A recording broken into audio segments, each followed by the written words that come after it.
Hai, selamat datang di channel Langau Viral, tempat kumpulnya pecinta sepak bola.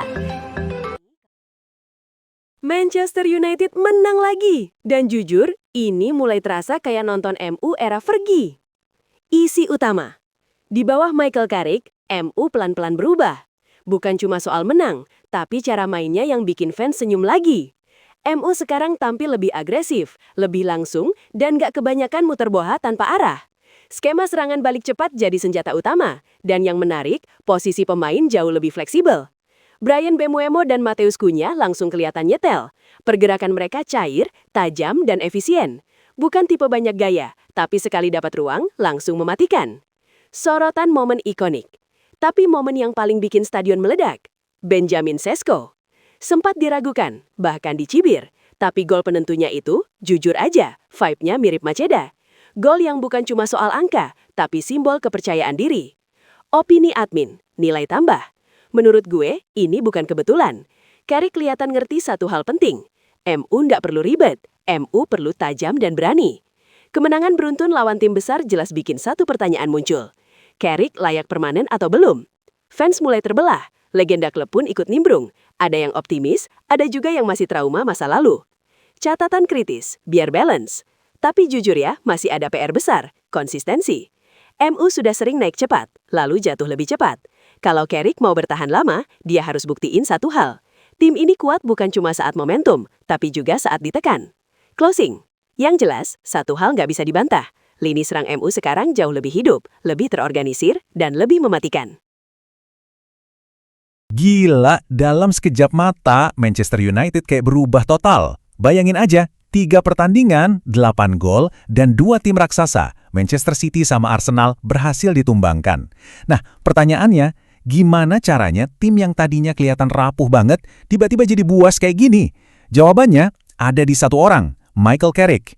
Yuk kita bedah bareng-bareng gimana sentuhan magisnya bisa ngebangkitin lagi DNA menyerang United yang udah lama banget kita rindukan. Nah, quote ini kayaknya pas banget ya buat ngegambarin perasaan banyak fans United sekarang.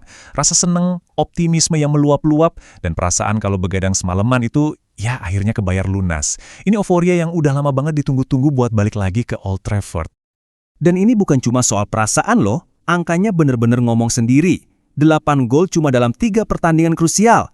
2 gol ke gawang City, 3 pas lawan Arsenal, dan 3 lagi pas ngalahin Fulham. Yang lebih penting lagi, sebagian besar gol ini datangnya dari para penyerang. Ini bukti nyata kalau lini depan mereka sekarang jadi ancaman yang, wah, serius banget.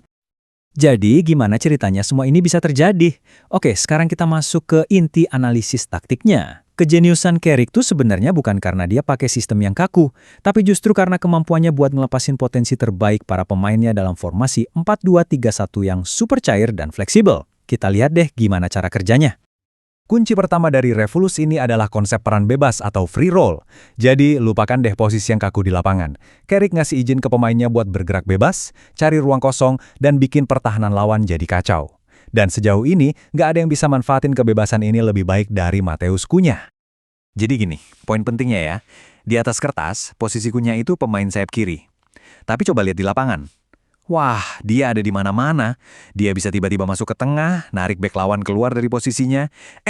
Terus tahu-tahu dia udah ada di sisi kanan buat nyetak gol. Persis kayak yang kita lihat pas lawan Fulham. Pergerakan kayak gini nih yang bikin serangan United jadi susah banget ditebak. Perubahan brilian berikutnya ada di Bryan Mbeumo. Carrick melihat sesuatu yang beda dalam diri Mbeumo. Dia geser Mbeumo dari sayap ke posisi nomor 9 jadi striker tengah. Dan keputusan ini ternyata ngubah Mbeumo jadi senjata utama dalam skema serangan balik kilatnya United. Dan ini nih contoh paling sempurnanya. Lihat golnya pas lawan Manchester City. Cuma butuh 12 detik. Gila kan? Mbeumo sendiri yang mulai serangan balik setelah tendangan sudut City gagal, dan dia juga yang lari dari ujung ke ujung lapangan buat nyelesain peluang itu. Dia jadi inisiator sekaligus finisher. Bener-bener mematikan. Tapi kejeniusan Carrick nggak berhenti di situ aja. Dia juga lihat potensi Ahmad Diallo yang kayaknya terkekang pas dipaksa main jadi wingback. Dengan ngembaliin dia ke habitat aslinya di sayap, Carrick seolah-olah ngelepasin predator di dalam dirinya. Hasilnya, pas lawan Fulham, dia jadi pemain dengan dribble sukses paling banyak. Ini bukti kalau kadang hal sesederhana nempatin pemain di posisi terbaiknya itu bisa bawa hasil yang luar biasa. Oke, di balik kebangkitan tim secara keseluruhan, ada juga nih cerita personal yang gak kalah menarik. Ini ceritanya Benjamin Sesko.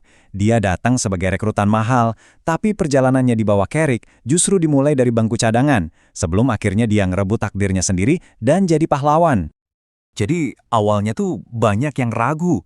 Bahkan legenda klub sekelas Louis Saha aja sempat bilang kalau Sesko bakal kesulitan buat adaptasi di Premier League. Saha ngerasa baik secara fisik maupun taktik, ini bakal jadi tantangan besar buat striker muda kayak dia, apalagi di tim yang lagi transisi. Dan omongan Saha itu seolah jadi kenyataan. 3 pertandingan, 3 kali Sesko cuma jadi penonton dari bangku cadangan. Bisik-bisik keraguan udah mulai kedengeran, tapi muncullah momen itu. Pas lawan Fulham, di tengah kebuntuan, Sesko masuk. Dan cuma dengan satu sentuhan magis, dia nyetak gol kemenangan. Sebuah penebusan yang terjadi dalam sekejap. Buat para fans United sejati yang udah ngikutin tim ini lama, gol itu pasti langsung bikin deja vu. Ingat nggak sama momen ikoniknya Federico Macheda di tahun 2009? Nah, cara Sesko nendang bola seolah-olah tanpa ngeliat gawang, buat mastiin kemenangan dramatis, momen-momen kayak gini nih yang bisa melahirkan seorang legenda. Nah, kesuksesan yang instan ini tentu aja langsung mancing satu perdebatan paling gede. Apa Michael Carrick pantas dikasih kerjaan sebagai manajer secara permanen? 3 kemenangan, 8 gol, dan kebangkitan total. Udah cukup belum sih buat ngeyakinin para petinggi klub? Dan perdebatannya langsung panas nih. Di satu sisi, ada euforia kemenangan. Ada yang ngelihat percikan era Ferguson dalam gaya main Carrick, dan dukungan pun datang dari mantan pemain kayak Ashley Young. Tapi, di sisi lain, ada hantu dari masa lalu. Trauma dari eranya Solskjaer, yang awalnya manis banget tapi akhirnya pahit, bikin orang-orang kayak Gary Neville ngingetin semua buat nggak buru-buru. Ingat, ini baru 3 pertandingan. Jadi, disinilah kita sekarang. Ada di persimpangan jalan. Kita udah lihat langsung kejeniusan taktis Carrick dalam 3 laga yang benar-benar memukau. Tapi, pertanyaan terbesarnya tetap sama. Apakah ini awal dari sebuah era baru yang gemilang, atau cuma sebuah bulan madu singkat yang kebetulan indah? Jawaban dari pertanyaan itu, pada akhirnya, yang akan menentukan masa depan Manchester United.